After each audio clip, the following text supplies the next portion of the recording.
Fala galera, boa noite para todo mundo. Vamos lá, gravando vídeo aqui de ações para a semana, começando, claro, com o Ibov, que confirmou o topo do semanal, né? Foi logo no início da semana, se não me engano. Confirmou o topo do semanal, veio muito próximo da média de 9 aí do semanal, acabou ganhando um pouco de força mas de qualquer forma abriu espaço então para vir aquela correção que a gente tanto vem comentando. O mercado vem trabalhando um dia positivo, outro dia negativo e tal. Mas né, a gente não pode ignorar o fato que testou uma região de resistência, formou na semana passada, não confirmou e também não anulou. Nessa semana, então, confirmado o topo do Ibov, tá? E aí a gente já tem aqui alguns pontos, né, de Fibo traçado para quem sabe uma correção, formar um fundo e voltar a subir. O dólar formou um fundo aqui no semanal, fechou mais para baixo, né, mais perto da mínima, mas de qualquer forma se rompeu os 4.942, confirma o fundo e aí também abre espaço para o dólar tentar chegar mais perto dos R$ 5 de novo. Vamos ver, né? Assim, não está mostrando força no gráfico diário, chegou até a anular o movimento baixista, mas não teve força para continuar, né, a subir. Então abre condição dessa queda aí permanecer por mais tempo, tá? Aí temos o índice financeiro, que também confirmou o topo nessa semana, né? E acabou também fechando um pouquinho mais para cima. De qualquer forma, o topo foi confirmado. E o índice de consumo que formou topo nessa semana. Tivemos aí alguns papéis, né, do setor de consumo caindo forte na sexta-feira. Quem sabe abre espaço então para essa queda, tá? Dos papéis que eu separei aqui, tem Bpan, que me chamou a atenção essa alta forte de Bpan, anulando o zigue-zague baixista aqui, subiu sem correção, né? Até a média de 200 e deixou um sinalzinho de topo agora, que pode também startar aí uma queda para a gente, inclusive, buscar compras no futuro, né? Mas uma correção seria muito importante agora para ter chance também de continuar esse zigue-zague altista. Banrisul, uma situação parecida, foi uma pernada de alta muito forte aqui, dá para pensar num pivô, né? Mas foi uma pernada de alta muito forte e agora também deixou topo na região de resistência dos R$ 15. Ó, era um topo anterior de 2018, né? Não é nenhuma resistência tão forte, mas é uma resistência sim. E por ter feito uma pernada de alta tão forte aqui, né, mais de 70% aí, também abre espaço, né, para vir essa correção e gerar novas oportunidades de compra no futuro, tá? Deixa eu só tirar esse fio daqui, beleza? Se não atrapalha. Aí tem JHSF, que também testou a média de 200, anulou a tendência de baixa do semanal, mas bateu na 200 e formou topo agora. Então, é interessante pensar num pivô de alta, poderia confirmar esse topo, corrigir, quem sabe, até esses 4,30, forma um fundo e aí desenha um pivô para tentar reverter e aí sim entrar numa nova tendência, né? M Dias, ó, topo na região aqui do topo de 2022. Então formou um topo por aqui. Se a gente for pegar, não tem uma divergência nessa situação tão forte, né? Mas se a gente for percebendo o movimento aqui do estocástico, ele já começou a querer embicar um pouquinho para baixo, o que sinaliza aí também uma possibilidade de formar uma correção e aí também tentar um fundo mais alto para, quem sabe, ir embora, né? O pivôzão aí para o papel ir embora, né? Odontoprev topo duplo no semanal com 2023 já, né? E aqui também, ó, começando uma divergência baixista, então topo duplo com divergência de baixo, aqui um pouco mais enroscado, né? Na verdade, ó, se a gente for, na verdade eu que acho que eu falei besteira, porque o topo já foi confirmado, tá? É, é, perdão aí por ter posto na lista, na verdade o topo do papel já foi confirmado nessa semana aí que passou. Então, o topo já confirmado, mas a divergência permanece e o raciocínio também, né? O ativo aí, quem sabe, possa voltar para testar os R$ 10. Se perde aqui os 9,65, confirma o padrão de inversão. E aí dá para projetar alvo, mas basicamente a gente já tem um norte que seria esse 7,70 para baixo.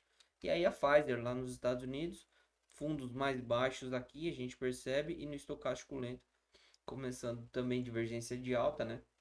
O que pode também gerar aí um movimento para cima, quem sabe até para reverter essa tendência de baixa que começou lá no final de 2021 ainda, né? E se arrastou por 2022, tentou anular aqui a tendência de baixa, não teve força, deixou inclusive um sinal disso, né? E veio para baixo esse movimento, tá? Então, tentou formar o fundo duplo aqui em cima da 200, não teve força, mas dessa vez está deixando uma divergência de alta em uma sequência de fundos mais baixos aí, que seria a continuação da tendência, só que o estocástico mostra pra gente que pode, sim, ter um movimento diferente a partir disso, beleza?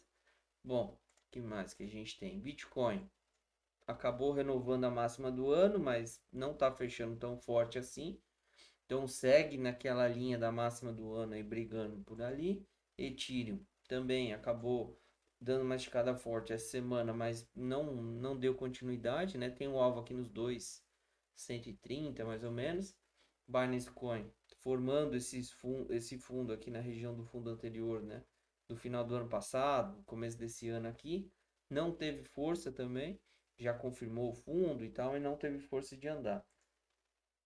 Aí, bom, Solana tá forte, né? Confirmou o fundo já na semana dia 19/6 e desde então não parou de subir. Então, basicamente confirmando aqui um padrão de reversão, pivôzinho de alta. Agora tem que esperar uma correção no semanal para procurar compra. A Cardano também confirmou fundo na semana dia 19/6, um fundo duplo no semanal. Não teve tanta força ainda, veio testar uns topos anteriores aqui, tem o alvo um pouco mais para cima, mas não está se mostrando nesse momento tão forte assim, né? Apesar disso, está fechando aí a semana com 11,6%, né? E Ripple, né, que essa semana foi um absurdo, ganhou o processo lá contra a SEC, né, a CVM americana, e deu essa explodida aqui, brigou bastante nessa região dos 50 e poucos centavos e no fim das contas conseguiu dar uma puxadona para cima e foi testar basicamente uma região de resistência, ó, que foi onde começou aqui o pivô de baixa, né, que depois tentou anular e aí fez toda a queda. Era uma região de resistência, essa próximo de R$ 1, $1, aliás, e conseguiu não conseguiu superar por enquanto. Ainda assim está fechando 62% na semana, né? Mais ou menos isso. Luna tá atrasado, Mana também atrasado, fundo duplo do semanal que não consegue render. Send, Gala, tudo muito parecido. Dogecoin também tá mais tranquilinho aí. Aí a gente tem Axie Infinity que conseguiu confirmar um fundo no semanal, mas sem força para andar. E Shiba, mesma situação. Indo para as bolsas, a gente tem lá nos Estados Unidos, ó, a anulação do topo do semanal, né, no S&P. Então o S&P segue aqui, está muito perto do próximo alvo, né, mas segue entre o próximo alvo é 4.550 até aqui os 4.640 mais ou menos. Nasdaq também forte, né, anulou, apesar de anulou não, vamos falar certo, né? Tinha confirmado o topo aqui na semana do dia 26/6. Essa semana teria estopado os vendedores, por exemplo. E agora também, ó, já está com o caminho um pouco mais aberto com o S&P e está com o alvo na máxima histórica, né? Ali na casa dos 16.600 ou de fato a máxima histórica 16.767,5, tá? A Alemanha já está formando um fundo aqui no semanal, se romper a máxima da semana anterior confirma isso.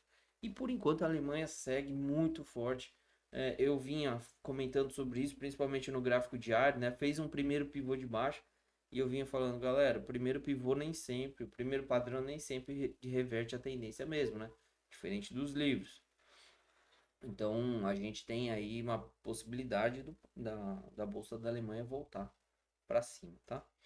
E o petróleo, então, confirmou o fundo, né, nessa semana aqui, só que foi buscar os $82 e não conseguiu passar. Então, tá aí nesse enrosco, né? Fechou com 2,3 de queda aqui, depois de ter testado a região do 82. Aqui é o minério lá nos Estados Unidos, nosso EWZ que tinha já confirmado o topo na semana passada, né? E aí a China que conseguiu confirmar esse fundo no semanal nessa região que vem brigando bastante. A China felizmente aí dando um espaço para correções e até, quem sabe, uma reversão de tendência para cima. Aqui no gráfico do minério na China, a gente teve a confirmação de um topo e o stop, né, dos eventuais vendidos. Então fechou bem, fechou para cima aqui, tem um gap do diário ainda para fechar, né? Mas mostrou bastante força aí na sexta-feira, nessa semana também, então favorece e quem sabe, né, deixa a gente com a expectativa de os papéis que dependem do minério continuarem subindo e entregando um resultado bacana para nós. Beleza, galera? Bom, é isso. Vamos ver como é que fica aí o mercado, o nosso mercado principalmente, né? Que é o que basicamente nos interessa. Não tá fácil, tá? Realmente eu acho que vem correção do Ibov, aí é achismo mesmo, mas agora começa a ter mais sinais gráficos que reforçam esse achismo, né? É o que eu venho falando. Eu já acho que o mercado vai cair há bastante tempo, desde maio. E o mercado continuou subindo, a gente surfou toda a alta. Uma coisa é eu achar que vai cair, outra coisa é eu sair vendendo que nem maluco. Isso eu não faço. O padrão gráfico precisa acontecer. O padrão gráfico do Ibov e alguns papéis importantes têm mostrado isso. Tá? Nem sempre vai dar para entrar vendido numa situação dessa, né? Até porque a gente está esperando uma correção para continuar compras. Mas se der sim, o pessoal da comunidade, a gente vai tentar surfar alguma coisa de venda se encaixar no nosso setup, beleza? Uma ótima semana para todo mundo, um grande abraço, fui!